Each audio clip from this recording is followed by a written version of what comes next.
joined by Julez, who is Jeremy Miller's partner and infinitely more entertaining than he is. And when he listens to this back, he will understand finally what we just said. But Jeremy Miller is currently cleaning up their toilet, which is backed up, which I thought would give us absolute carte blanche to talk about coronavirus. So, Julez, you're in Toledo, Ohio. Kyle, correct. You're in Ontario, Canada, and I am, of course, in the southeast of the jolly old United Kingdom in England, by the way. Hello. So, all three of us in different parts of the world, and I want to know, seriously, for a moment, actually, how tough is it? Like, mentally, and also what's been put in place. Are you guys all in lockdown at the moment? We are in a shut-in home suggested state. I guess it is a state of emergency, and we are not under martial law or anything like that, but it's unpleasant.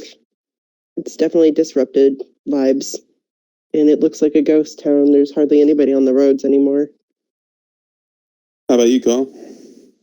Yeah, it's definitely the same kind of thing here. Like, our town's mayor just declared state of emergency for the city of Peterborough. That's where I live. Now you can all try and find me and pretend that you like me. But yeah, it's I like the weird. idea Like, that an army of people are going to drive to Peterborough in Ontario now and try and find Kyle Wilkinson. Yeah, that'd be great. You. I just And you I just filled in want the to feel last name loved. too. I think that made the whole puzzle complete there. Anybody Yeah, trying to sorry find about me? that. Yeah, that's okay. I just want to feel loved. I But, just want to feel loved, even if you're trying to murder me or sexually assault me. I'm really happy if people just come and visit and take the time to see me. That's what I'm saying. If someone I'm takes the just going to time throw out of the their day to coronavirus assault at me, him. Yeah, that's oh, fucking please right. don't. I'm immunocompromised. That's a bad idea. But Yeah, I was going to ask you actually, because Yes. some people Well, may now not I feel like an realise. asshole because I didn't know. Yes, thank you, Jules. Yes, trust me, honey, I could have told you that before. No, I'm kidding. We all love you dearly. Carl Wilkinson, you're actually type 1 diabetic. Does that mean that your immune system is much more compromised by the coronavirus? not just by the virus, but kind of by everything in general. Like, I get sick really easily now. Like when I was younger, before I had diabetes, like I was healthy as a horse. Like if I got a cold, it lasted like 24 hours and then I was fine. But now if I get sick, it can last days. It can get pretty bad. And it's like I've been off work for a week now because I told my bosses when this pandemic really started like blowing up, I told them I'm not coming in because like I'm a type 1 diabetic. It's really bad for me. The gentleman my mom is seeing, he has existing heart condition and he's got bad lungs, so I'm not going in for that. My best friend has Crohn's disease and he is especially immunocompromised. Right. Like he's been my best friend for 15 years and he's been in the hospital at least 3 times with the Crohn's and it's terrifying. Excuse me. It's very similar to the ulcerative colitis one of my best friends has, and yeah, I know exactly what you're saying. It's all bad. Yeah, so I've pretty much just shut myself in my house, like all that self-isolation and stuff. I first kind of laughed at it when they suggested it, but honestly, it's not a bad idea. Like the day before everyone started going nuts, I went out to my local Walmart, bought me a Nintendo Switch. I've been playing that all weekend, getting new games and shit, just staying inside. Go out for emergencies only, like groceries or prescriptions and stuff like that. But this is actually starting to get a little scary. Like, I'm not freaking out like all the people hoarding toilet paper. Yeah, exactly. I'm not one of those people that's hoarding toilet paper like bottle caps and Fallout. I was just going to ask that if all the panic buying is everywhere. Oh yeah, my local Walmart's put up a sign where it's like you're only allowed 1 bag of toilet paper. Like you can't fucking buy 18 of them.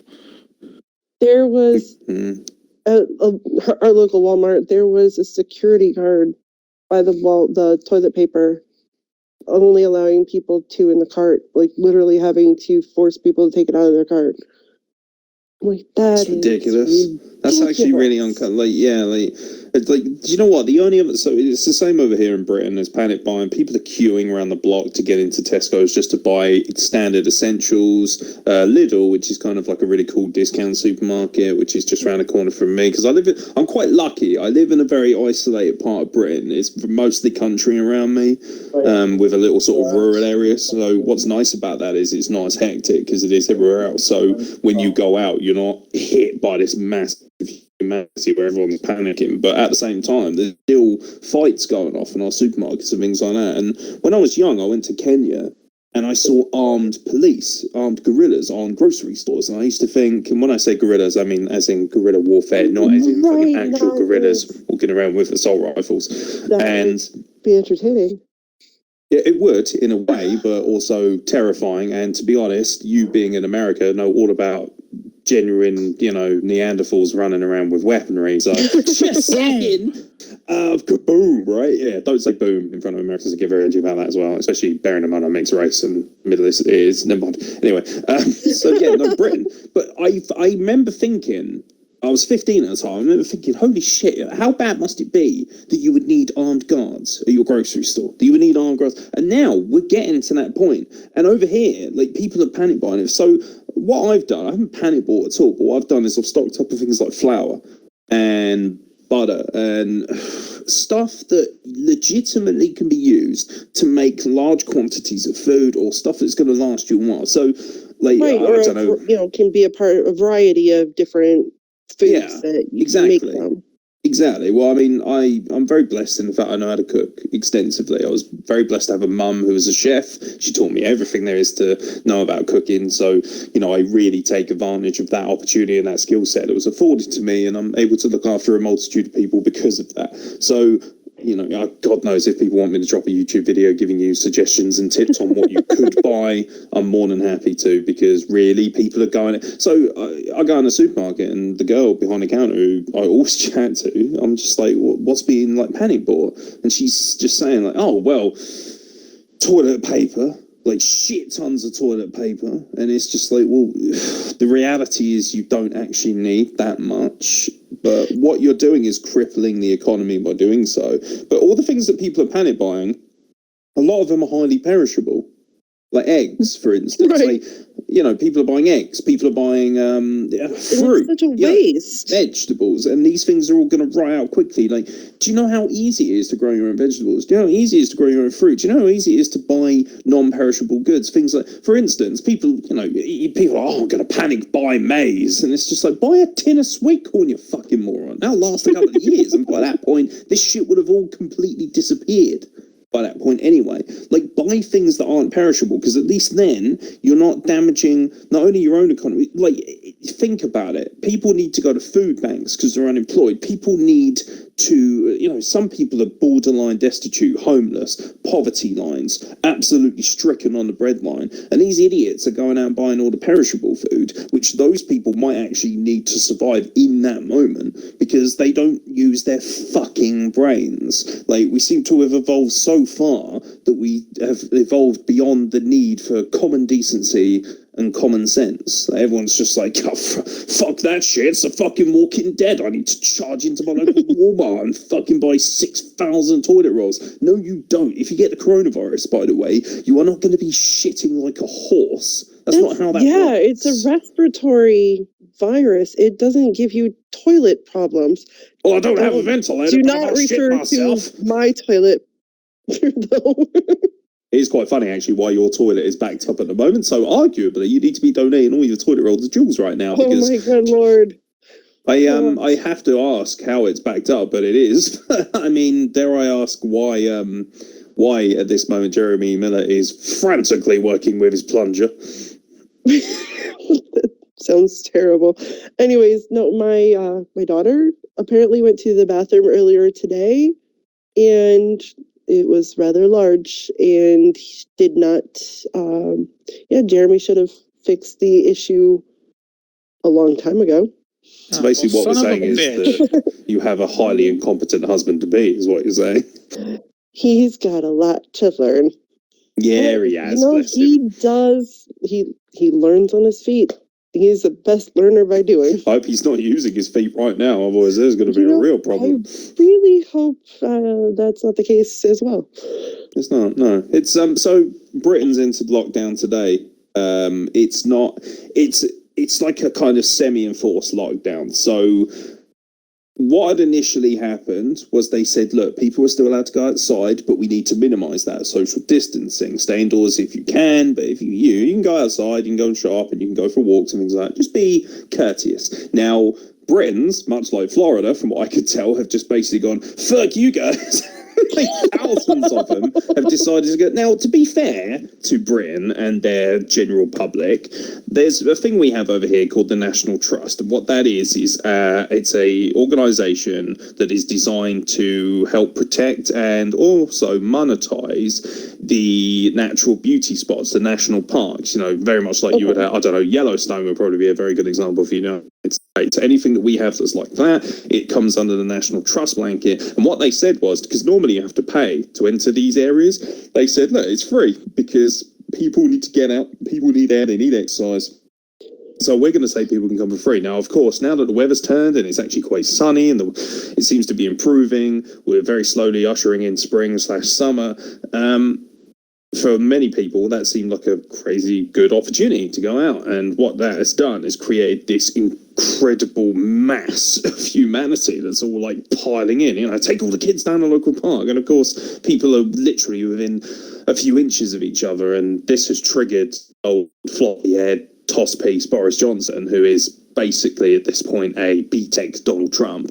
And he has said, right, fuck it, you guys can't look after yourselves properly, you've got no common sense, so we're going into lockdown procedures now, which means that the police will actually have the right to enforce the law and force you back into your properties, and they may even consider fines, which is what they've been doing in France, which is in a real state of lockdown. So we seem to have left the EU and in the process decided that we're going to be much slower than them to react to this thing. I mean, Italy is in complete lockdown and their death toll is rising rapidly, which is very alarming. Ridiculous. Yeah. No. So how's it over there? Are they forcing you back in if you go outside? No, thankfully not. The restaurants have all been closed down, but they were leaving takeout and drive-through open, but I'm not sure as of, 26 minutes ago, if that is going to be different, since they did basically say closure of all non-essential businesses. So I don't really know. Yeah. I don't have the answer to that right now. But one thing that I do think is pretty cool that we've done, I don't know if it's countrywide or at least in our area, a lot of stores that are normally 24-hour superstores, they've lessened their hours to allow time for sanitizing and restocking. And some stores have even allowed a senior citizen time, like either some will do the first hour of shopping is senior citizens only. You know, the people that are the most at risk, or like designated days, like time slot during the Tuesdays and Thursdays or something like that, to where some people have more of an opportunity to actually get those essentials that some dildos have been panic buying. Dildos. Fucking funny. Dildos. Yeah, I used to call people dildos when I was like 12. That's a badass insult right there. Maybe if more people could stay indoors and use their dildos, we wouldn't have this issue, would we? Right. No. Well, I have actually heard this morning. Careful, Jules. Whatever you disclose is going on YouTube. No, this morning on a radio show that I listened to, which is actually based in Canada, they were laughing about something that New York had posted. They banned dirty orgies. And they're as opposed to clean ones. Masturbation.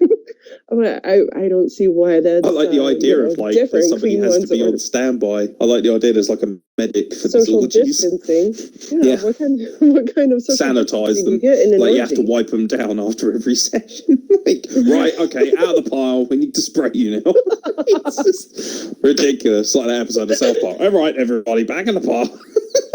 Fucking great. Now, is social distancing, is that the same everywhere? the recommended 6 feet apart and all that jazz. A There limited goes my party orgy of like plans for the 10. weekend. Thanks for that, Trump. Now I can't have an orgy, you fucking dick. I just like the idea that Donald Trump got on a podium and said, okay, we're going to have to enforce some even tighter measures. First of all, we're not going to have any more piles of humanity. So if you're thinking about sticking your penis in different ends, that's going to stop right now, okay? If you're going to have sex, you're going to do it with a large amount of polystyrene in between each of you. We're not going to have masses of humanity jumping around, especially if you got big hands like me, because I have the biggest hands you've ever seen. Thank you. Well, being that it was New York, it was likely Governor Cuomo or whatever. Maybe not so much Trump, but that was hilarious. It's phenomenal. It really is. The thing is, the idea of this recording, especially, is to try and bring a bit of humour to it, because actually, people are really desperate. Now, Kyle, I actually wanted to ask you this. So, I'll be honest. When this started, I was of the opinion that this is basically bullshit and that it will blow over and that people are massively overreacting to what is essentially an incredibly aggressive strain of flu. That was my original opinion. I'm quite happy to state that on here. Not going to hide behind that fact. What would you say to people who still are of that mindset, who are of the mindset of, fuck you, I'm going to go out and live my normal life, you can't stop me, I don't give a shit about your stupid little flu virus? What does Carl Wilkinson have to say to those people? Legitimately, do you understand those people, or are you now at a point where you think, fuck you, just do as you're fucking told and stay at home? There is a reason we have healthcare professionals. There's a reason they're in that position, and you should do your due diligence and listen.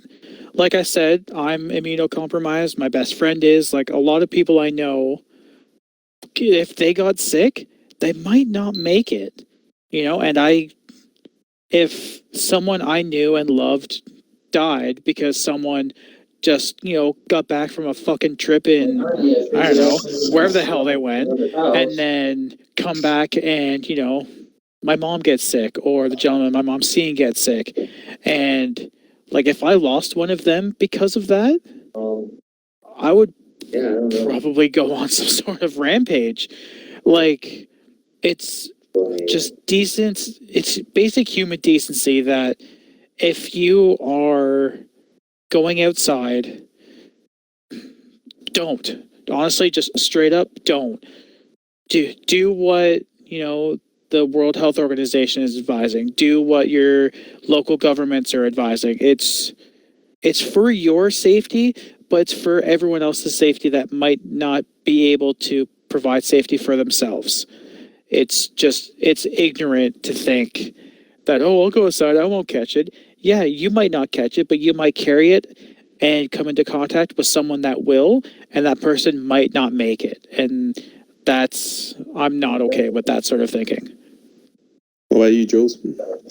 Yeah, I agree with everything that he said. Plus, a lot of people don't take into consideration that, for example, we had brought up the autoimmune diseases, where not just the senior citizens, but there are quite a few people.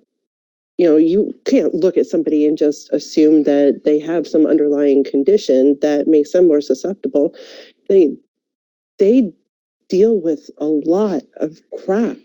And people don't realize that it takes them 3 to 5 years to even get a diagnosis. They have a team of doctors that have to work for, that have to work to figure stuff out. And, when this first started, I was really hoping that this was just a bunch of media hype BS, but it can't fairly be compared to a flu, because the rate at how it really attacks the body is incredible, and the amount of people that have been dying from it is so much worse in such a short span of time. And do you think a lot of people, I think, for instance, we're very lucky. We live in an era where modern medicine has improved to such an extent, and we assume that we're pretty much infallible at this point, unless we get, stage 4 cancer or possibly a highly aggressive strain of AIDS. Overall, people are pretty much immune to a disease or an illness if they're afforded the right medical care. Now, this virus for whatever reason, and the strain in which it lives is not currently curable. It is incurable. We're seeing, I saw a ridiculously poignant video from Italy. People frantically trying to cope. Their intensive care wards were just full. They were trying to keep these people alive. They had a lack of ventilators, which is, of course, what is needed to help people with respiratory issues as it is.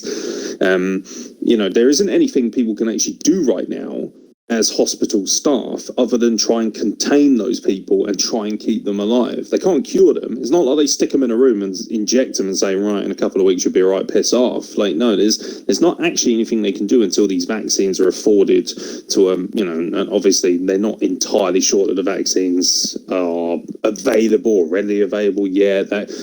Some articles are suggesting it could be up to 2 years before a vaccine is made publicly available, and that is, of course, dependent on medical research. Of course, everyone's frantically scrambling to get that fixed. But do you think people have just they've had this almost, ironically enough, an immunity to their medical care built up over time? And do you think they've just now thought, well, bollocks to it? Like, I don't buy into this because I've been told for the best part of the last 60 years that my medical care or my hospitals can pretty much solve anything. They can open up my brain. They can give me, a new brain, or they can require surgery on me. So fuck the coronavirus. I don't care. Like, it's weird. I'm trying to understand, why do you think people are the way they are? Or is it simply because people have just got too comfortable? So now all of a sudden, because there's a panic, because there's a pandemic of sorts, people don't know how to react properly, and their only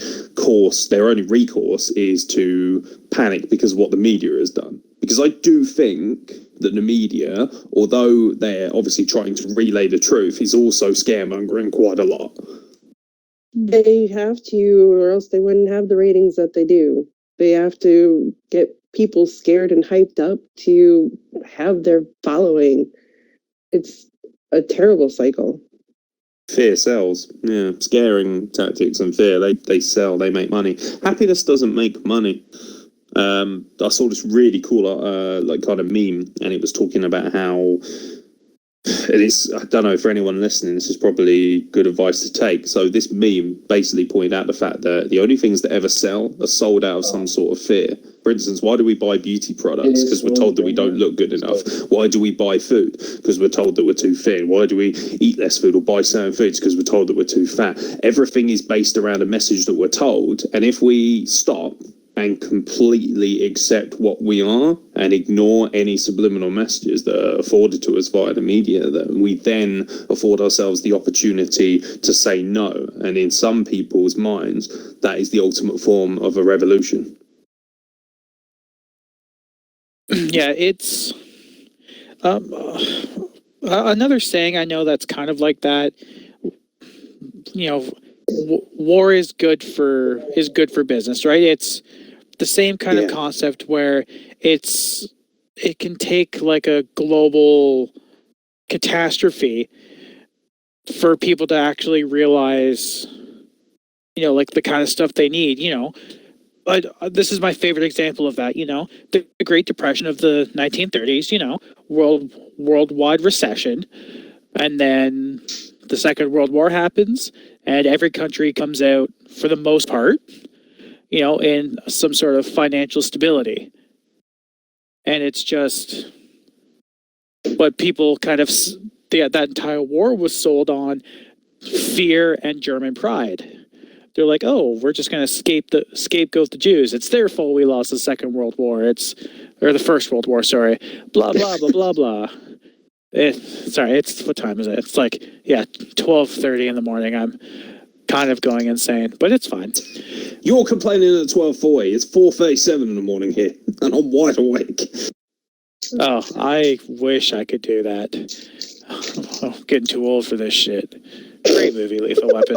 Pretty sure I'm older than you as well. That's the really depressing thing about that. That's very true. I will be 29 in less than a month. About 3 weeks, give or take. 35, going on 65 at this point, I'm afraid. Although the coronavirus might even limit me that. Oh, Jules is older than us. How old are you, Jules? I just turned 38. 38, that makes you susceptible to the coronavirus. Quick, isolate her. I am Stay generally a inside. senior Stay inside. Don't citizen. die.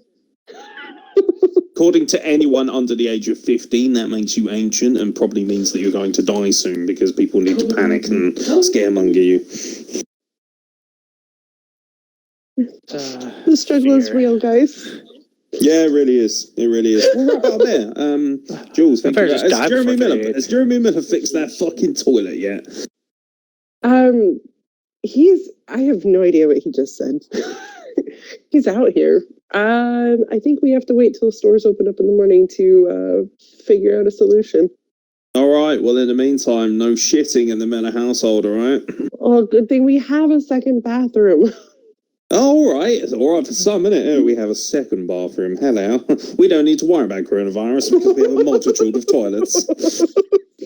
Never, they've been hoarding toilets. Yeah, but I do not have enough toilet paper to fully stock both of them. I was going to say, Jeremy Miller and Jules, they're ahead of the game. See, they've been stockpiling toilets while we've been stockpiling toilet paper. I just forgot to install the bidet. I don't know. Oh, the bidet. Oh, hello. I'm just kidding. We don't have a bidet. I was going to say, no, I can't imagine. That's such a weird concept. Well, the bidet. Again, it's such a weird concept. Why is the idea of the bidet is essentially that it's a fountain within your toilet that washes your ass. Now, I'm all for that because I believe that moisture is the right way to go when it comes to, shall we say, anal hygiene.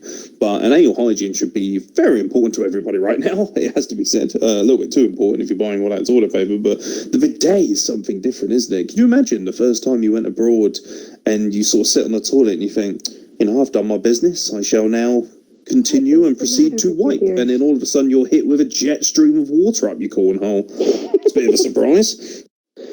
But don't you have to push a button or something? What? Don't you have to what? Don't you have to push a button? Well, yeah, I hope so. I hope it's not like an automatic process where it's like somebody's sitting there watching it on a camera. Surprise. I don't know. Somebody's doing something wrong. I don't know. In some places, they probably do it for fun. Yeah, a lot of fast food restaurants have like the auto flushing and like automatic faucets, so you don't have to touch anything. There's definitely like, I don't know, in France or something, there's probably some sort of automatic bidet where you just, after you use the toilet, you just move over and we're you just over here talking about flushing, and Jeremy's over there flashing. Ugh. I don't want a jet stream of like, was it warm water? Is it cold water? Like, yeah, that's a good point, actually. I've never actually used a bidet. Can somebody enlighten me as to whether it's warm or cold? Like, I'm assuming it's probably cold, but that's just me a bit of a wake-up assuming. Call. I see. Does it want me to close my ass up tighter than like a lemon? Like, what the hell? Tighter than a lemon? I mean, it's only supposed to wash the outside. It's not supposed to go all up in there. Yeah. I mean, it'd be quite good for cleaning the underside of your balls, your taint, I'd imagine, just out of curiosity. I mean, I'd imagine. Yeah, I mean, obviously for yourself, Jules, like, you've still got a taint, right? Or whatever they call it. I don't know what they call it, that bit between the genitalia and the anus. What would you call that? I really don't know. It's like I can't remember what it's called. There's definitely a name for it. Somebody will enlighten us in the comments if they haven't thrown up at this point. Which is probably the case. They're probably sitting there going, well, we were having this really informed discussion about coronavirus and now we're talking about bidets. Female taint? Yeah, Miller, you're an expert on female taint. I thought the female taint was the taint and the male taint was the gooch. Gooch. Good shout. The fucking gooch. How'd we forget about the goddamn gooch? Oh, mate, we had a guy at female taint and the male gooch. Yes. We used to have at my old job a guy called Gooch, and he weighed like 450 pounds. And then he got like a gastric band. I know, right? You would be like, all right, Gooch. Can you imagine it being called Gooch? The fucking shame of it. His parents had literally no shame. Don't even share. Gucci, goo. Get out of here. Gucci. Gucci. Yeah. Isn't that oh, no. I swear that's a song. This shit's derailed very quickly.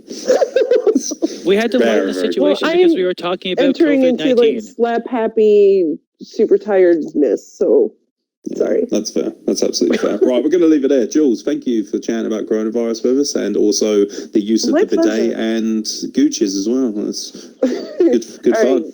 The use of the gooch is very important to know. Yes, it is. Yes, it is. Wash your gooch, everyone. If you're listening, wash your hands, wash your gooch, and use your bidet. How did you pull that off?